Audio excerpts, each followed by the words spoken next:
Okay. Introduce ourselves. Yeah, All right, I'm Quinn. I'm Alexis.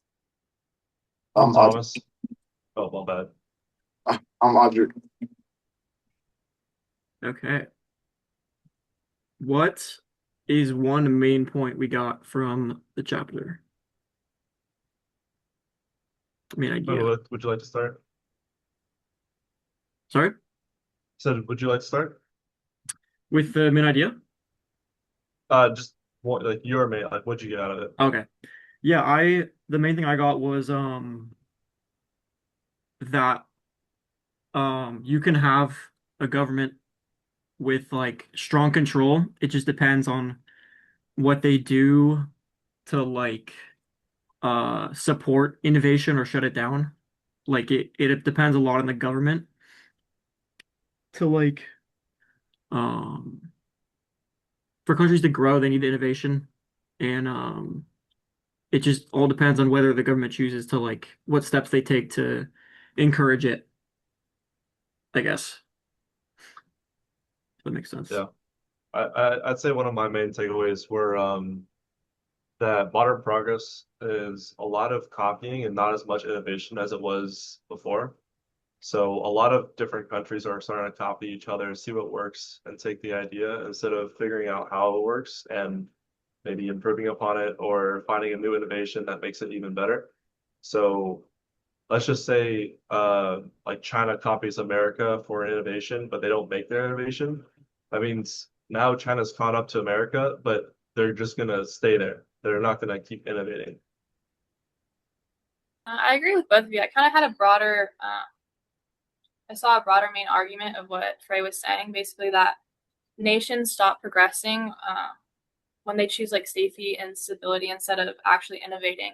Hmm. Uh, we saw that a lot with Europe. Yeah, mine kind of sounds like Quinn and Thomas's. I kind of just wrote down and just said like neither country is guaranteed to like keep growing or innovating. That's basically what you guys just talked about. They're kind of copying each other, which kind of leads to like less innovation. You know, so I mean, yeah, I'll go deeper into it whenever we start talking more about it. Yeah. Thomas, do you think it used to be more innovative just around the world?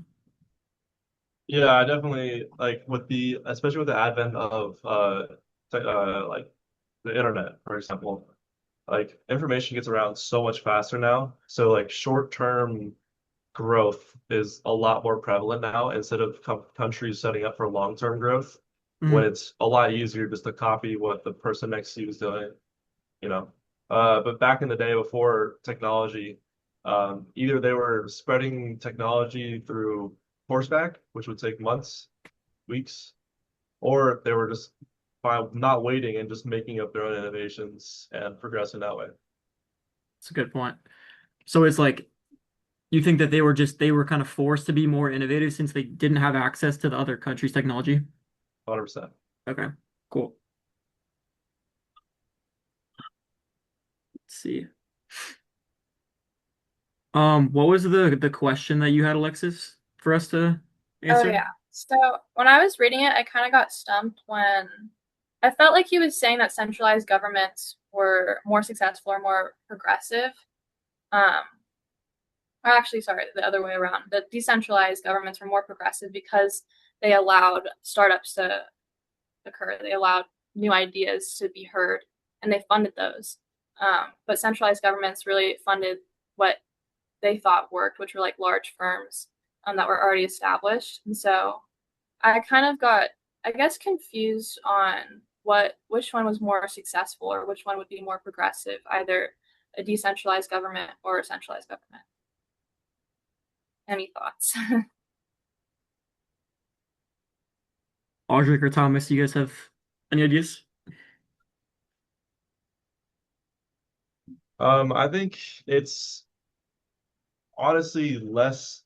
I mean, I feel like it's less about a what were the words you used for the government again? Sorry. Decentralized or centralized? Yeah, I feel like it's less about if it's decentralized or centralized and more about how controlling they are. Hmm. Um, because obviously having different styles of government is going to make for different styles of either innovation or non-innovation. But Yep. both could have innovation in different ways.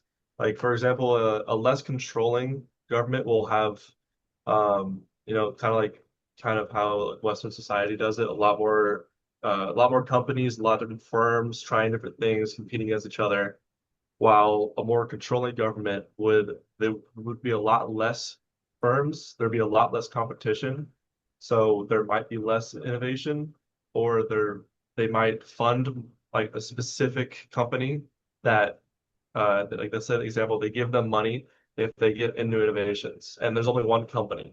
So I feel like there's just different ways to do it. Mm. Yeah, I agree. I think it's yeah, just like the you can either what am I trying to say? Like a centralized government can still support innovation, and a decentralized one. It's just kind of what the people in power choose to do. So yeah. Yeah. That just makes me think of he was talking about, I think, CPC, the Chinese communists, and just how they them and I think Europe, they use stricter regulations on businesses. I mean, especially the communists, and like that cause no growth in their Hmm. economy. Yeah, like for those, I remember the book was talking about like there are, I'm trying to remember the wording for it, but I believe it's anti-competition Press laws? laws Okay. or something like that, Yeah, yeah. where basically they allowed like Europe and China allowed companies to basically create a cartel Hmm. and work together, and that doesn't really, produce much innovation because they control the entire market Yeah. and they just are colluding with each other, while a lot of Western societies don't allow that. So companies, have a lot of more incentive to beat the company next to them and therefore innovate. Yeah. To kind of add on to that, the book mentioned how like just another way that Europe made it harder to innovate and grow was that in America, the cost to start either like a corporation or a firm was a fifth of what it was in Europe. And that just kind of like highlights how when you make it harder to start a company, it makes it harder for new ideas to get created.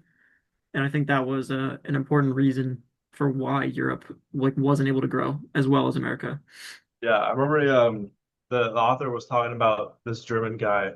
I can't remember the name and it'd take too long to find it, but this German guy, he was trying to start a business in Germany, but it was simply Yeah. just too expensive and the current regulations in the country didn't really support that too much. So he moved to, I believe, just straight up New York and started it there, and now it's like $1 billion multi-generational business. Hmm. Yeah, I remember reading about that. Yeah. And then Thomas, also what you were first saying that reminded me of cronyism. And Quinn, do you want to define that? Oh yeah, so the book discussed cronyism, which took place in, I believe, the USSR and in China, and it's a big thing in China now. Starting like in the 2000s, they especially like added onto it. Cronyism is where people in power elect like their friends and their connections instead of electing people just based on their authority and credibility. And that is it's a big limiter for governments because obviously you don't have people in power who have like the credibility, and it's also becoming a problem in America too. Yeah. Lack of merit just causes like inefficiency in Yeah. production. Yeah. Just to add on what I said earlier about how different governments either allow for more companies or less companies. I just found a little section in the book where it says countries like America, Western Europe, and Japan allowed for a lot of competition, therefore having a lot of different companies pop up and compete with each other, Mhm. while countries like Germany and Russia um, had a system where it basically obstructed the formation of corporations by making it insanely hard or just impossible to make new companies. Therefore, there's the company's success were highly dependent on state support. So just another thing I found in the book. Yeah, that's like another thing with centralized governments. Like if they're heavily reliant on the government's funding, then the government's basically choosing which firms are going to be successful. Yeah. Yeah. I thought it was interesting that I remember reading near the end of the chapter, Japan and the United States are two like leading innovators right now, and they took very different approaches. Where in Japan, the government they fund corporations and they like or they took money to start corporations to innovate, and then America lets the companies kind of just like free reign create competition themselves. And I thought that was interesting how like you can get the competition the two ways. Yeah. Do you have anything to add, Audric? Um, with you're talking about what are you talking about? Just like anything. Any questions or things you Anything found you found interesting? interesting or popped out from the book? Yeah, so like you guys were talking about like Europe and and China and everything, and so like many of the traditional industries are like declining, and governments are trying to protect domestic companies through tariffs and like regulations. For example, European countries have placed high tariffs on Chinese electric vehicles, even though those vehicles are often cheaper and more advanced. I think yeah, I was gonna bring that up eventually. Like I think it's a really good point that I thought it was really interesting in the book how they talked about how a lot of places fail to grow or they lose out on growth because they don't want to give up their like proven money methods. I think Italy and one other country were like kind of victims of that in the 1900s, where they didn't want to like give up their guilds and like the ways they were making money, so they didn't grow like the rest of the world. And I think that's like a good connection to where they're raising tariffs like you said. I think that's a good connection to the idea. And I also think now that you said that, that kind of connects to America now with all the tariffs. I think they're kind of taking uh the action to add a bunch of tariffs to like protect our traditional industries like cars and stuff. Yeah. But yeah. Yeah, to what you're saying about cars, I remember reading about the European Union, like they didn't want to, or their transition to electric vehicles were faltering because they just didn't want it. They didn't want to. I think they did an act. It was you read about the AI Act, and it was basically them putting stricter regulations and like extreme cautions on the use of AI, and because of that, um, like jobs that AI could be doing instead workers were doing and slower systems were doing. So then I was just even more inefficient, and that causes the fall of Europe's economy as well. Also, we only have like 8 more minutes on this Zoom call. Mhm. Okay. Okay, just want to let you We guys. will be done in the next like 3 to 5 minutes. So I think we're good. Hmm. What did you guys think about the idea that when cities are able to compete freely, kind of what they were talking about, how like um Silicon Valley kind of started because San Francisco didn't have a previous like industry, so they weren't like discouraged to start something. What do you guys think about the idea that competition comes from like individual cities who have free reign to like compete and get bigger? Yeah, I remember that portion a lot because I'm from Silicon Valley and I thought it was very interesting because I knew a lot about it. Mhm. Um, but yeah, I believe what they're talking about was like how the West Coast or like California in general was a spark for a lot of innovation just because there was no previous businesses there. Like let's say Europe, for example, it's centuries old. Like there's Rome, there's the Mongols who live there. There's plenty of other older civilizations who lived there and created a foundation. But California or Silicon Valley never had that foundation to start with. So it was like a blank canvas, so to speak. So it was very easy to get a lot of innovation going. Mm.